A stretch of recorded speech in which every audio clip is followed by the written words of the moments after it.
Buen día, Tony. Muy buenos días a todas y todos y muchas gracias por vuestra presencia virtual en este encuentro. Agradezco esta oportunidad para la palabra y el debate sosegado a quienes los organizan, a los organizadores y patrocinadores del Foro Club Información, a la Universidad de Alacant, a Bankia, a la Confederación Empresarial de la Comunitat Valenciana y al diario Información.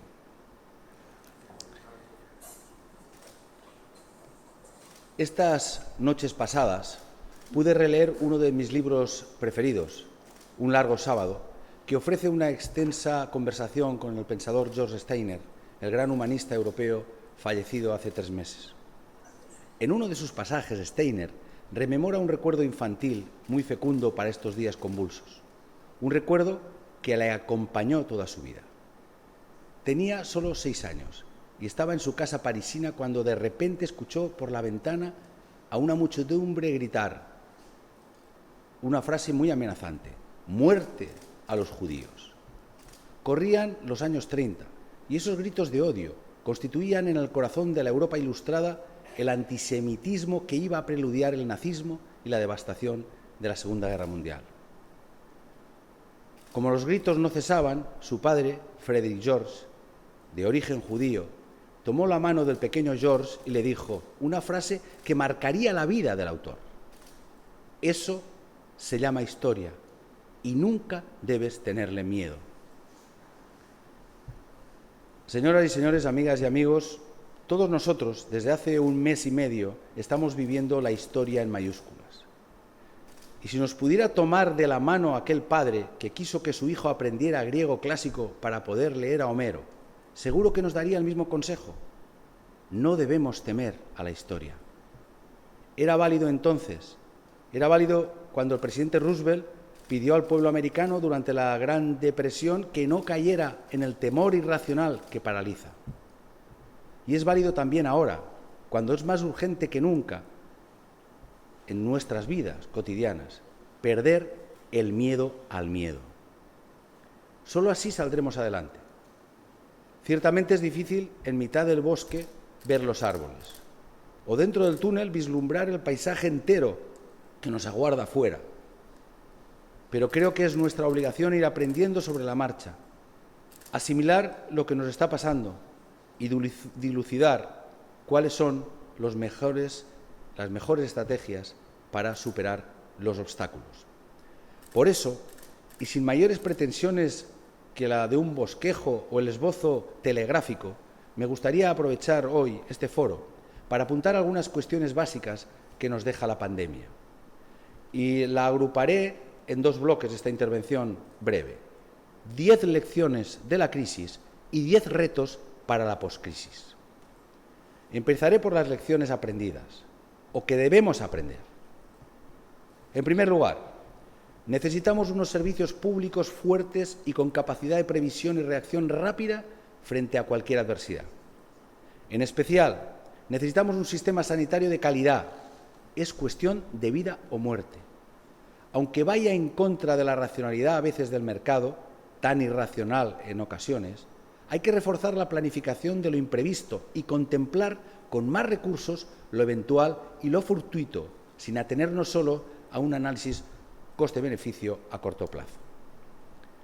La segunda lección es la responsabilidad en la sociedad, una responsabilidad que ha de ser compartida. Ni los gobiernos solos, ni los ciudadanos y agentes sociales en solitario podemos superar las grandes adversidades. La corresponsabilidad ha sido el gran éxito de la respuesta colectiva en esta pandemia. La ciudadanía se ha ganado el mayor de los respetos con su actitud responsable en estos 50 días de confinamiento. Ahora nos toca a los gobiernos ganarnos ese respeto. Tercera lección: nuestro bienestar individual depende del bienestar de la comunidad. Nos lo enseñó el poeta John Donne: nadie es una isla entera por sí mismo. Cada persona es una pieza del continente, una parte del todo. Y esta enseñanza, si la interiorizamos bien, es una llave de futuro. El individualismo y el darwinismo social, aparte de su controvertida postura ética, tiene un torpe recorrido, como ya hemos visto. La ayuda mutua, en cambio, es la palanca que nos acerca a una concepción de la vida como empresa cooperativa, con mucho mayor recorrido para el desarrollo del conjunto de la sociedad. El antropólogo Marcel Mauss habló de una triple acción, de un triple mandato: entregar, recibir y devolver. Es una buena pauta social. En cuarto lugar, no podemos depender exclusivamente de las importaciones, y menos todavía de un único mercado como el asiático, en cuestiones que son estratégicas para nuestra seguridad sanitaria o alimentaria. Todos los gobiernos europeos hemos tomado buena nota. La deslocalización extrema, únicamente guiada por el vector de la rentabilidad de una hoja Excel, ha puesto en evidencia su falta de sentido común en ciertos aspectos. Estoy de acuerdo con el presidente Macron en una idea: hay bienes y servicios que deben quedar excluidos de las leyes del mercado. La quinta lección: hay trabajadores y trabajadoras esenciales que antes eran invisibles. La sociedad había arrinconado en los últimos años a la parte del último peldaño del prestigio social aquellas profesiones que no exigen un título universitario.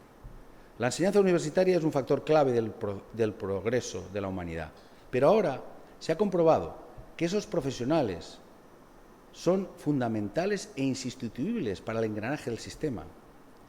Esta crisis nos ha mostrado nuestras debilidades, pero también nuestras fortalezas. Nunca la urgencia de una FP, de una formación profesional robusta, se había revelado tan necesaria como ahora. La sexta lección tiene que ver con la protección social. La protección social se ha revelado clave. Durante la crisis del 2008 al 2013, los expedientes de regulación de empleo, los ERE, destruyeron a gran velocidad el empleo de muchos ciudadanos. La figura ahora del ERTE y su inteligente adaptación con el estado de alarma ha permitido que 4 millones de trabajadores y trabajadoras estén protegidos por la Administración y que de ese modo sus empleos no desaparezcan y, por tanto, no se tengan que cerrar tantas y tantas empresas. Los ERTE, que costarán unos 18.000 millones de euros en toda España, también constituyen una válvula de escape para pymes y empresas.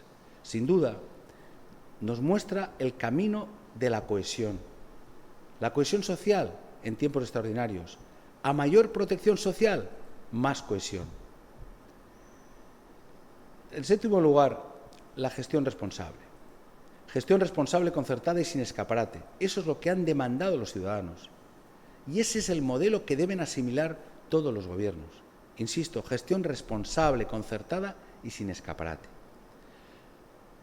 La octava lección es muy clara. Es más lo que nos une que aquello que nos separa. A los partidos políticos, a los distintos territorios que conformamos España, a sindicatos y a patronal, a trabajadores y a empresarios, a la sociedad en general. La unidad demostrada en los balcones, unidad social, unidad de país, es el mejor reflejo de esta lección que habíamos olvidado. No lo volvamos a olvidar y no confundamos la responsabilidad institucional y la unidad de acción con la hibernación de la democracia. Se puede y se debe fiscalizar, criticar, cuestionar y preguntar, y al mismo tiempo es necesario dialogar y consensuar. Acordar no es claudicar, pactar no es traicionar. En noveno lugar, hemos recibido como especie que se creyó todopoderosa una cura de humildad. Somos vulnerables y hemos constatado que este mundo tan complejo resulta a veces incierto. Como dice el adagio, lo único seguro de la historia es su carácter impredecible. Que nadie vuelva a poner fin a la historia. Precisamente la historia es el motor para la esperanza en un mundo más justo, más libre, mejor. Y en décimo lugar, el planeta habla, el planeta envía señales, el planeta nos interpela. Esta lección ha sido evidente. No podemos tolerar ningún negacionismo, ni siquiera un mínimo relativismo ante la emergencia climática. Actuemos ya. El derecho al trabajo y el respeto al medio ambiente son compatibles. Esa es la ecuación que ha de guiar nuestras políticas y la actitud de la sociedad. Paso ahora a identificar 10 retos que se abren en el horizonte a corto, medio y largo plazo. En primer lugar, El turismo de la Comunitat Valenciana necesita un plan. Por ahí pasa uno de los ejes estratégicos del Consell. El turismo representa casi el 16% del PIB de la Comunitat Valenciana y llega hasta el 24% en la provincia de Alicante. Hay que actuar con celeridad desde la concertación con los representantes del sector y sabiendo lo que nos jugamos, el presente de cientos de miles de puestos de trabajo y el progreso de nuestra sociedad. Las comunidades autónomas, que aportamos un activo potente del superávit exterior, proponemos una iniciativa turística española que sume incentivos desde una visión estratégica. No hay que jugar con el turismo. Pido discriminación positiva y flexibilidad para que tengamos un turismo seguro, mediterráneo, vivo y seguro. Es imprescindible una garantía europea que protocolice y armonice la credibilidad, la seguridad sanitaria.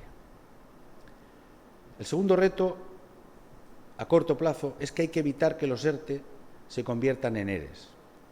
Debemos ayudar a las empresas con toda la financiación posible y todas las facilidades administrativas de las que seamos capaces, siempre en el marco del diálogo social. Miren, muchísimos empresarios y empresarias han demostrado estar a la altura del momento. Han ofrecido sus hoteles, sus transportes, la reconversión de su producción en material sociosanitario, su dinero. También autónomos y profesionales han ayudado por voluntad propia, a pesar de las dificultades económicas que aventuraban. Todo eso no podemos olvidarlo. Las empresas no solo crean riqueza y empleo, crean también lazos que unen a la sociedad. En tercer lugar, tenemos que reindustrializar la Comunitat Valenciana en aquello que es básico para nuestra seguridad alimentaria y sanitaria. Debemos reindustrializar en general, pero muy específicamente en esta cuestión. Pero ese reto no puede confundirnos y abocarnos también a una reacción proteccionista y en contra de una globalización que ha adolecido de regulación y de sensatez. Pero rehuyamos de tentaciones autárquicas. Somos una tierra exportadora desde nuestros orígenes y necesitamos que esa sensibilidad comercial entre unos pueblos y otros, tanto de bienes como servicios, no se detenga por miedo o por conservadurismo.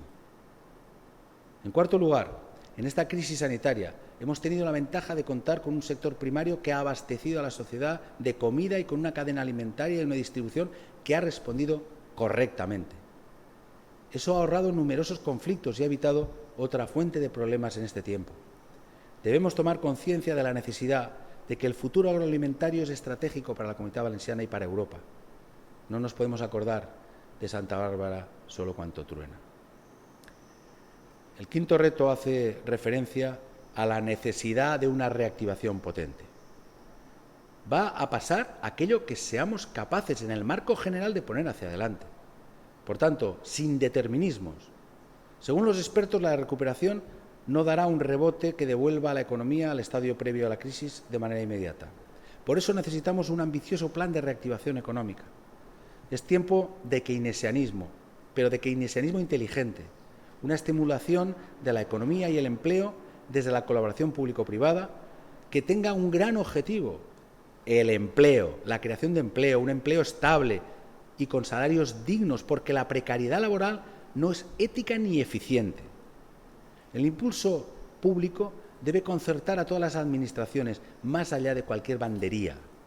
Es un esfuerzo común, la reactivación. El sexto reto, y en este sentido muy vinculado al anterior, es mayúsculo y está muy vinculado, como decía el anterior, Europa. La palabra es Europa, esta semana, que es la semana que se va a celebrar el Día de Europa. Necesitamos a Europa, más Europa. Los titubeos iniciales de la Unión Europea se transformaron ahora en timoratas ayuda y a continuación en una actitud mucho más acorde a la convulsión económica que comportará esta pandemia.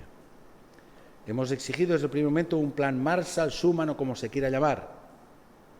Y no es solo una cuestión de dinero.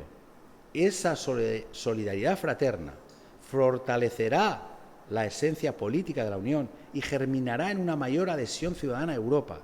Lo contrario, la dejaría tocada de muerte. Porque no es únicamente una cuestión de solidaridad, es interés común. Es, en consecuencia, la defensa del proyecto europeo. En séptimo lugar, seamos sensibles con la generación que se ha visto atropellada entre dos crisis. Como bien contaba este fin de semana un reportaje del diario Información, hay jóvenes que fueron arrollados con 20 años en la crisis de 2008 y que ahora, cuando son treintañeros, vuelven a sufrir otra brutal embestida económica. La generación mejor preparada de nuestra historia exige y merece una cirugía fina. No puede encadenar precariedad y olvido. Sería una enorme injusticia. En octavo lugar, hay que preservar la salud democrática. Alejemos el peor rostro del fanatismo, siempre al acecho de que se rompa la brújula colectiva para presentarse como asidero. Lo ha advertido el profesor Daniel Innerarity en su último libro. La principal amenaza de la democracia no es la violencia ni la corrupción o la ineficiencia, sino la simplicidad. Esa simplicidad corrosiva para el sistema democrático. No creamos en soluciones simples para problemas y situaciones complejas. Responsabilidad y conciencia del momento histórico. Evitemos criticar todo el rato por todo y a todo. Una actitud constructiva desde la oposición, la escucha permanente y la búsqueda de consenso desde los gobiernos. Así avanzaremos sin quebrar la convivencia. En noveno lugar, no olvidemos las luchas en curso antes de que llegara el virus. Esas vacunas que íbamos administrando para mejorar la sociedad. El feminismo y la lucha por la igualdad real entre mujeres y hombres. La sostenibilidad frente a la emergencia climática. La cohesión territorial que comprenda las miradas de los distintos territorios que conforman la Comunitat Valenciana, sin asimilaciones ni rechazos. El respeto al otro y a la diversidad multicultural que caracteriza a nuestra tierra. Y en décimo lugar, el décimo reto, la ciencia. La he dejado para el final, porque ha llegado el momento de concederle una importancia que rara vez tienen las intervenciones públicas de este tipo.